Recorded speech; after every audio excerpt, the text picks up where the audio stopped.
8 फरवरी के एहतजाज की तैयारी में मुख्तलिफ हलकों में कॉर्नर मीटिंग्स और फ्लैश प्रोटेस्ट हो रहे हैं।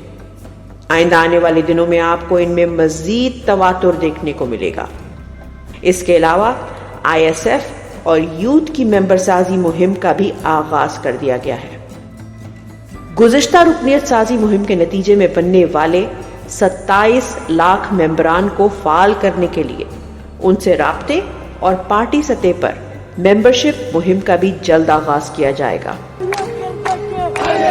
हमारी तहरीक इस वक्त पाकिस्तानी कौम की आईन और कानून की बहाली, जमहूरियत की हुक्मरानी और मुल्क के रोशन मुस्तकबिल की इकलौती उम्मीद है।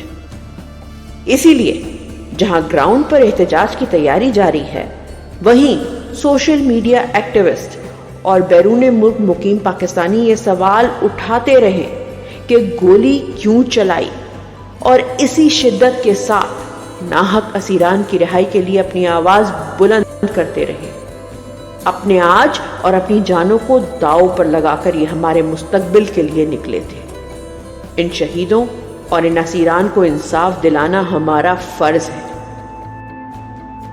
गिरफ्तार कारकुनान की रिहाई के लिए पार्टी सतह पर और इनफरादी कोशिशें हो रही हैं।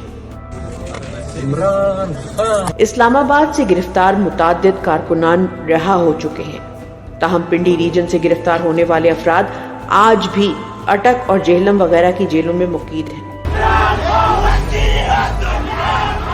इन कारकुनान के खिलाफ एक एक फर्द पर 7-8 मुकदमे दर्ज किए गए हैं। इनकी रिहाई की कोशिशों के साथ साथ उनके अहले खाना की दिलजोई और हौसला अफजाई के लिए भी अपने तई टीमें तश्कील दी गई हैं जो उनसे राब्ते में हैं। आपकी मालूमात के लिए बता दूं कि 26 नवंबर के काफिलों में शरीक गाड़ियां, जिनमें बेशतर को या तो रेंजर्स और सिक्योरिटी फोर्सेस ने तोड़ दिया था या उन्हें आग लगा दी गई थी। उनके अलावा जिन गाड़ियों को कब्जे में लिया गया था, उनकी वापसी के लिए पहले पैसे मांगे गए और जब कानूनी रास्ते से उनकी वापसी का हुक्मनामा हासिल किया गया तो उन गाड़ियों के पार्ट्स यहां तक के टायर्स तक चुरा लिए गए।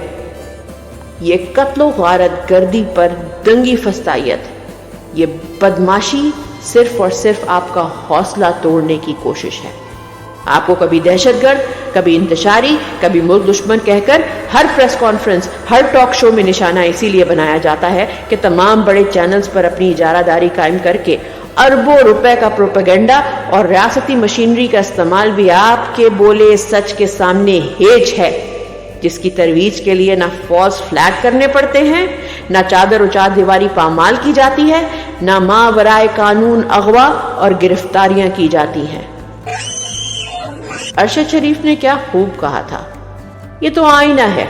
अगर इसमें आपकी शक्ल बुरी नजर आ रही है तो आईना मत तोड़े, अपने खदो खाल दुरुस्त करें। और अगर उस आईने में आपकी शक्ल बदनुमा नजर आ रही है तो आईना मत तोड़ें, अपनी शक्ल बदलें, अपनी शक्ल के खदो खाल बेहतर करने की कोशिश करें। जहां गासिब माफिया के लिए मुनासिब होगा कि इस तलकीन पर गौर कर ले, क्योंकि जबर से जमहूर क्या जेर होना था, अपने नक्श मिटने की नौबत आ गई है। वहां आप भी अपनी ताकत का इदराक करें, अपना निशाना दुरुस्त और तवज्जो मंजिल पर मरकूज रखें।